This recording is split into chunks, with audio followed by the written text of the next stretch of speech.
તો આજે આપણે ભાષામાં એક નવી વાત શીખીશું, બરાબર?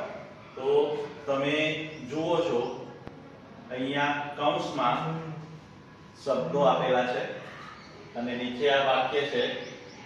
તો આ વાક્ય અહીંયા કૌંસમાંથી યોગ્ય શબ્દ પસંદ કરી એને ફરીથી લખવાનું છે. તો પહેલા બધા જ શબ્દો હું તમને સમજાવી દઉં. તો અહીંયા છે ઉતાવળી ઉતાવળી, બરાબર?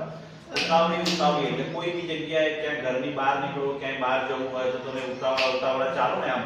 અચ્છા કોણ આવે છે? હા, તરત બોલાય છે. હા, જલ્દી. ઉતાવળા ઉતાવળા, બરાબર? પછી ટપોટપ, બરાબર? ટપોટપ એટલે એક પછી એક, એક પછી એક, ટપોટપ ટપોટપ. જેમ કે ક્રિકેટ રમતા હોય, એક વિકેટ ગઈ, પછી બીજો આવ્યો, બીજી એ ગઈ, પછી ત્રીજો આવ્યો, ત્રીજી એ ગઈ, પછી ચોથો આવ્યો. તો એક પછી એક પછી એક, ટપોટપ ટપોટપ ટપોટપ. ઝડપથી ઝડપથી, શાંતિથી, બેઠા બેઠા, આરામ, કઈ કામ નહીં, બેઠા બેઠા આરામ. સદાય, રોજ, હંમેશા, સદાય, એવરી ડે. આજે જ નહીં ખાલી, રોજ, આજે, આવતીકાલે, રોજ, એવરી ડે. ધીમે ધીમે, ધીમે ધીમે દોડવામાં ફટાફટ ફટાફટ શાંતિથી ચાલો. હા, ધીમે ધીમે, બરાબર? સાચવીને, બરાબર? કોઈ એવી વસ્તુ હોય, બરાબર, જે બેગમાં મૂકવાની હોય, ધારો કે કાચની વસ્તુ હોય અને એમ કરી આમ તો તૂટી જાય, એવી રીતે સાચવીને. સાચવીને, બરાબર? એને સાચવીને કહેવાય. તો હવે આ બધા જ વાક્યો છે. એમાં જો પહેલું છે પ્રાચી, છોકરીનું નામ પ્રાચી લખે છે. તો આપણે એમાંથી શું સિલેક્ટ કર્યું? ઝડપથી મૂક્યું, બરાબર? તો શું કર્યું? પ્રાચી ઝડપથી લખે છે. બીજું છે દાદીમાં, ના દાદી, દાદીમાં હસતા હોય, બરાબર? તો સદાય, રોજ. તો આપણે અહીંયાથી શું સિલેક્ટ કર્યું? સદાય. દાદીમાં સદાય હસતા હોય. પછી શું કહે છે? માણસો મરવા લાગ્યા. તો કેવાય આમાંથી ટપોટપ, એક પછી એક. તો અહીંયા જો લખ્યું છે માણસો ટપોટપ મરવા લાગ્યા. હવે એના પછી છે હાર, એટલે કે ફૂલ, ફૂલનો જે હાર આવે, બરાબર? ફૂલનો હાર. હારને થેલીમાં મૂક્યો.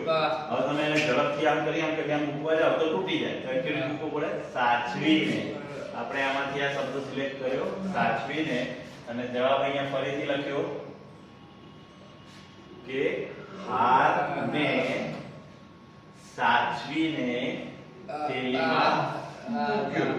પછી શું કહે છે? બા, બા એટલે દાદી, બરાબર? બા ઘરની બહાર નીકળ્યા.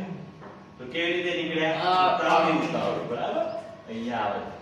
તો બા ઉતાવળી ઉતાવળી, ઉતાવળી ઉતાવળી ઘરની બહાર નીકળી. ઓકે? ઉતાવળી ઉતાવળી.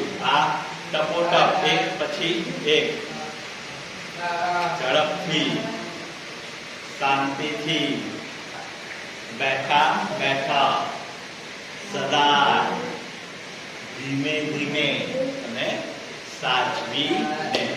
તો આટલા 5 વાક્યો છે. આપણે બીજા આગળ જોઈએ, બરાબર? પહેલા આટલા વાક્યો તમે તૈયાર કરી. Okay friends, all the best. બાળકો, તો ભાષામાં આપણે જે અગાઉ 5 વાક્યો શબ્દ ઉમેરીને બનાવ્યા, એવી રીતે હવે 6, 7 અને 8 છે એ આપણે જોઈશું. તો અહીંયા સૌથી પહેલા છઠ્ઠું વાક્ય છે અમે ગયા. તો એમાં આપણે કયો શબ્દ ઉમેર્યો છે? ધીમે ધીમે, બરાબર? તો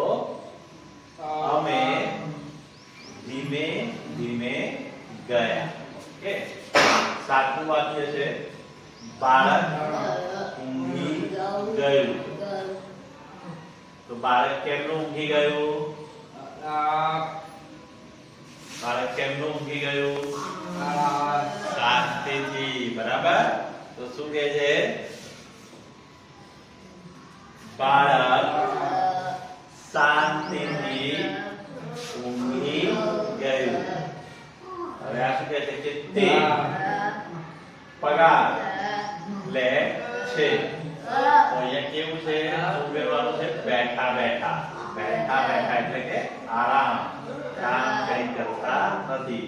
તો તે બેઠા બેઠા પગાર લે છે. તો આ બધા જ વાક્યો પ્રેક્ટિસ કરીને તૈયાર કરજો. તમને આ વાક્ય આપેલું હશે, એમાં આમાંથી એક શબ્દ પસંદ કરી અને એ વાક્ય ફરીથી લખવાનું છે. ઓકે.